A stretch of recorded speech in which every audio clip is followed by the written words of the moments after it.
Anim na Pikachu ang sabay-sabay na nagpakita. Ang China Airlines at Pokemon ay naglunsad ng ikalawang eroplano na may espesyal na disenyo. May kabuang 13 Pokemon sa katawan ng eroplano na tila sasabay sa iyong paglipad sa himpapawid. Sa Abril 2, unang lilipad ang biyahe papuntang Tokyo at Seoul. Maingat din ang disenyo sa loob.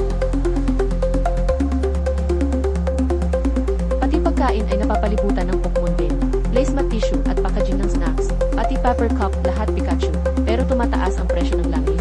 Posibleng sumunod ding tumaas ang pamasahe sa aeroplano.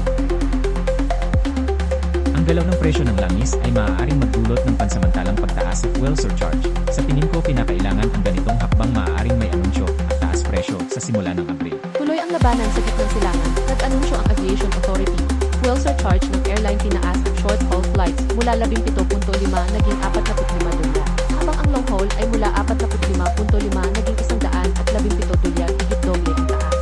Pagbabawas ng biyahe at tigil ng lipad ay nagiging kinakailangan, ayaw namin mangyari ito.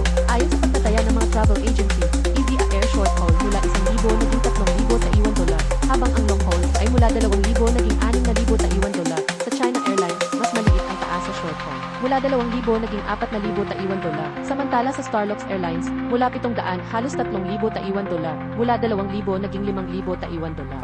Hindi lang airline ang nahihirapan, pati travel agency nahihirapan. Nag-abiso ang airline sa travel agency na ang short haul ay tataas 1,800 dolyar Taiwan at ang long haul ay tataas 4,600 dolyar Taiwan. Dahil sa presyo ng langis, nagsisimula na ring tumaas ang mga international tour packages.